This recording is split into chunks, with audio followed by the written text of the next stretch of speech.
Ingresse em 2018 no UniRN, o único centro universitário do RN a conquistar o IGC4 pela 6ª vez. Estude em uma instituição idealizada e administrada por educadores com 83% de empregabilidade e altos índices de aprovação na OAB. Ingresse com a nota do Enem ou agende sua prova no unirn.edu.br. No UniRN, qualidade não é novidade, é o nosso padrão.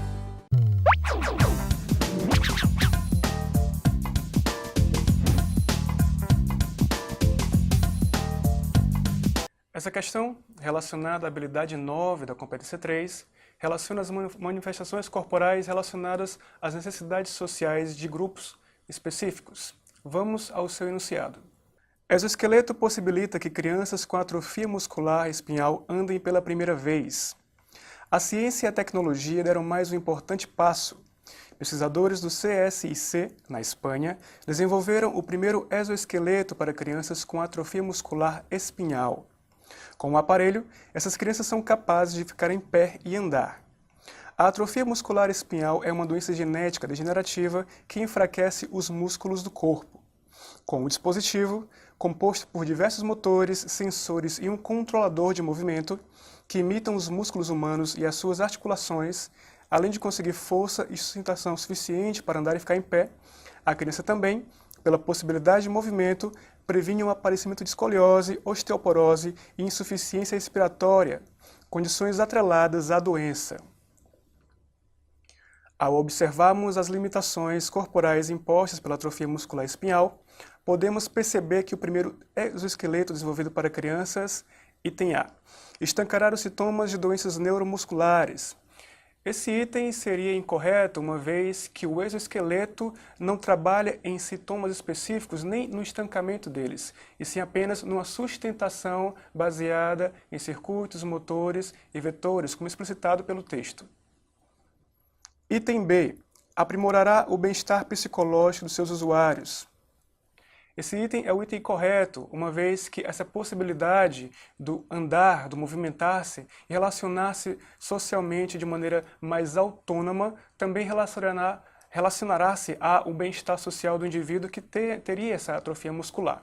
Então seria o item correto frente às informações obtidas no texto. Item C. Reverterá os músculos já debilitados pela doença. É interessante que esse revestimento não acontece nos músculos, e sim apenas nas pernas, ou seja, não se coloca nenhuma ação muscular quanto ao exoesqueleto, é uma ação exterior, então seria esse um item incorreto. Item D. Substituirá os papéis de fisioterapeutas e terapeutas. Podemos destacar que esse item seria um item distrator, uma vez que se infere que é possível que, através de um melhoramento, se elimine também essa possibilidade do uso de fisioterapia ou terapias ocupacionais. Todavia, esses profissionais são importantíssimos ante um desenvolvimento de uma pessoa que tenha atrofia muscular. Então, mesmo com o exoesqueleto, não se limita ou então não se termina ações de fisioterapeutas e terapeutas quanto ao enfermo. Item E. Aumentará a relação de dependência entre paciente e cuidador. Pelo contrário, o exoesqueleto possibilita uma autonomia no andar, no movimentar-se, da pessoa que teria atrofia muscular. Então, esse item é completamente equivocado quanto ao que informou o texto. Então, de maneira geral, o item B seria o item correto. Essa questão, relacionada à habilidade 10 da competência 3, relaciona-se também às modificações corporais e suas implicações. Vamos ao seu enunciado. Tatuagem ultravioleta pode apresentar riscos à saúde. Talvez você tenha chegado a ver aquela tatuagem inspirada no mapa do Maroto, de Harry Potter, que brilha no escuro.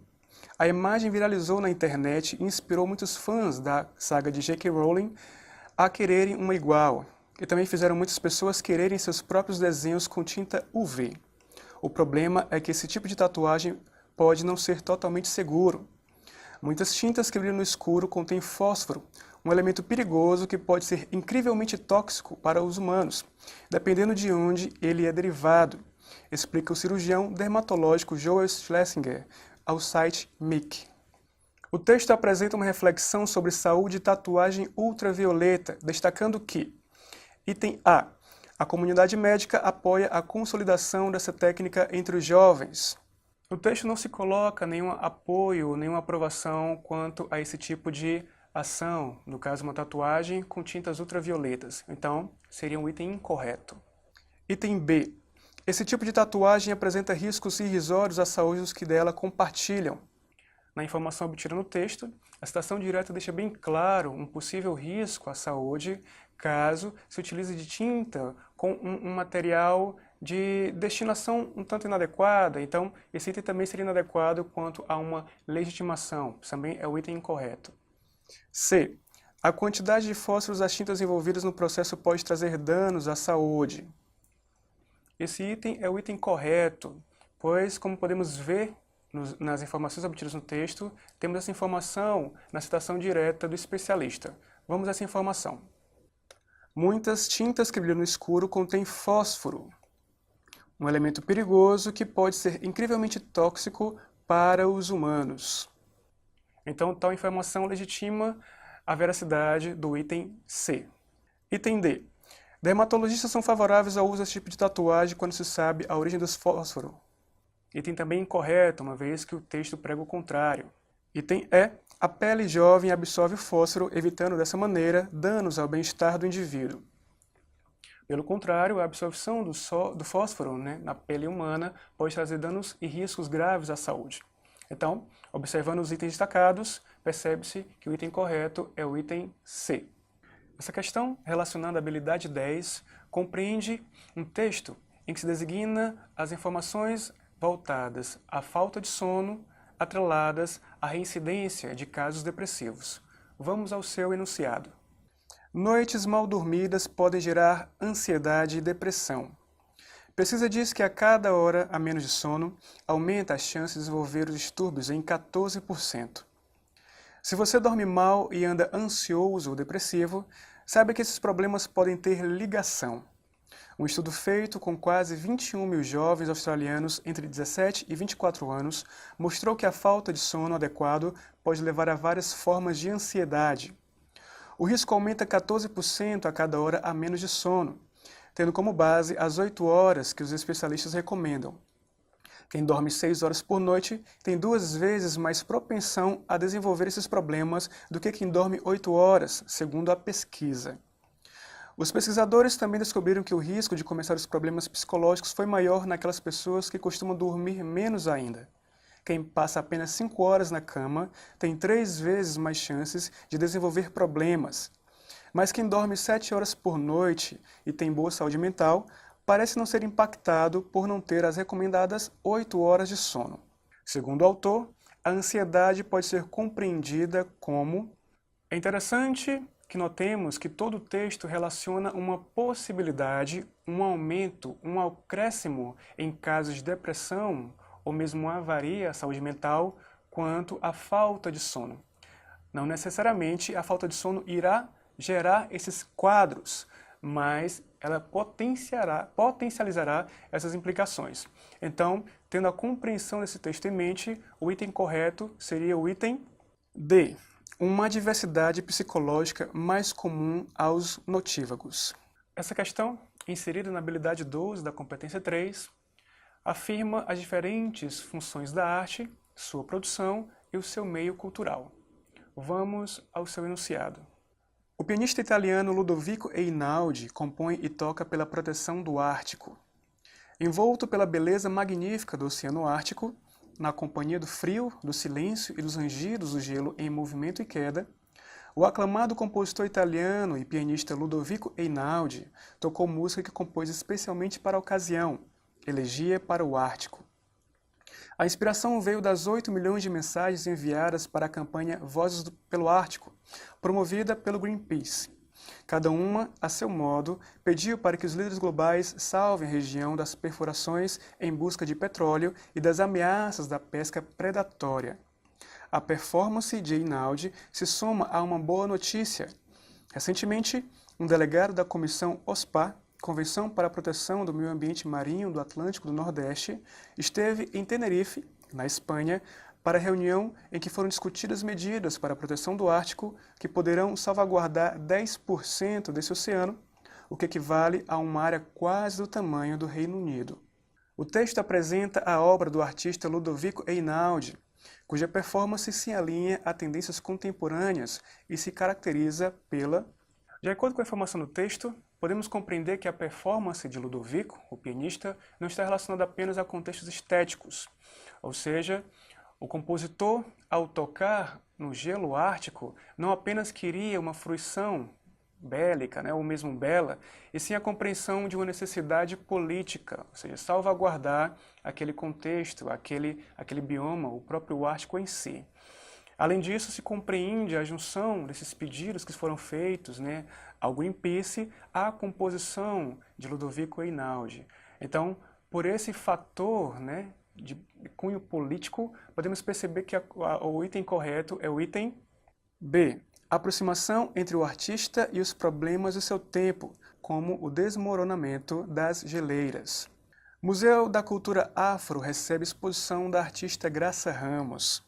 Um copo d'água para navegar é tema da exposição da artista plástica Graça Ramos, que será aberta no Museu Nacional da Cultura Afro-Brasileira, MUNCAB. A mostra apresenta 30 obras entre tinta acrílica sobre tela, técnica mista, desenhos e instalações, com memórias retratadas da infância da artista em Feira de Santana, onde brincava de soltar barquinhos de papel nas poças d'água, nas bacias de alumínio e em copos d'água. A partir das informações oferecidas sobre a obra da artista Graça Ramos, podemos reconhecer que sua produção, item A, pretende se apresentar como um manual didático da história de Feira de Santana. Essa questão seria incorreta, uma vez que não se prende a artista a contextos topográficos, nem a designar alguma história daquele meio social, e sim a sua própria história. Portanto, item A seria um item incorreto. Reproduz na diversidade de materiais a heterogeneidade da cultura brasileira. Esse item seria o item correto, uma vez que se afirma no texto os materiais diversos utilizados pela autora, bem como o contexto deles em meio social nordestino, como a questão do alumínio, das poças d'água. E isso designaria essa heterogeneidade cultural brasileira na sua produção e na sua relação com um meio social também multicultural. Item C. Contribui para o processo de elitização das artes, pois se afasta do grande público. Pelo contrário, percebe-se essa relação com o social, essa relação com o popular nas obras de Graça Ramos. Item D. Abandona o universo telúrico para dialogar com uma história mais universal e estrangeira. Pelo contrário, o universo telúrico é abraçado na obra de Graça Ramos, uma vez que se prende bastante à sua infância, ao momento mais recente da produção cultural brasileira, em que se faz essa assimilação com contextos mais infantis. Inova ao propor a construção de obras que excluem o diálogo com o universo infantil. Pelo contrário, há um diálogo muito claro com o universo infantil da própria autora, da própria artista, na produção assimilada na questão. Então, ante todas as questões, o item correto será o item B. Essa questão irá pedir uma compreensão da escola literária surrealismo e a relação dos seus padrões estéticos de produção com produções musicais contemporâneas brasileiras. Para isso, há um pequeno trecho de um texto que explicará o que seria o surrealismo e nos itens se afirmará as estrofes de algumas questões. É importante que nós lembremos concepções estéticas literárias desse momento, no caso surrealismo, e façamos relação com as estrofes das canções desse cancioneiro popular. Vamos ao enunciado. O surrealismo foi um movimento artístico e literário nascido em Paris na década de 1920, inserido no contexto das vanguardas que viriam a definir o modernismo no período entre as duas grandes guerras mundiais. Reúne artistas anteriormente ligados ao dadaísmo, ganhando dimensão mundial.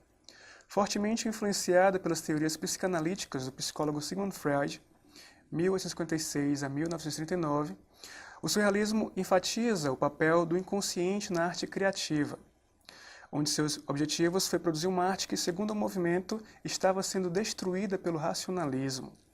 O poeta e crítico André Breton, 1896 a 1966, era o principal líder e mentor desse movimento. Dentre os fragmentos textuais abaixo, aquele que contém traços notórios do surrealismo é: como características do surrealismo, temos essa anulação do racionalismo, essa tentativa de se inserir num contexto psicanalítico, né? Às vezes imagético, às vezes onírico, ligado ao sonho. E é interessante também lembrarmos a discussão voltada para as sensações, né? Ou seja, o que se designa como aliterações, assonâncias, mas principalmente em relação à mistura da sensação, né? O surrealismo pensava em pregar a visão do som e a audição das cores, num processo chamado de sinestesia, inserido no contexto da produção de Charles Baudelaire em As Flores do Mal. Nessa discussão, o item mais acordado com essa expressão artística é o item A. Vamos ao seu enunciado. Flores astrais, secos e molhados. Um grito de estrelas vem do infinito, e um bando de luz repete o grito. Todas as cores e outras mais procriam flores astrais, o verme passeia na lua cheia. Então, temos aqui a imagem de um clarão, que designa também um grito, né, fazendo, portanto, essa construção imagética de uma sinestesia, e a repetição disso no seguinte verso: um bando de luz repete o grito. Além disso, a compreensão de cores criando flores astrais, ou seja, tem cores no universo telúrico, no universo imagético, na construção de toda essa estrofe. Portanto, o item A é o item correto.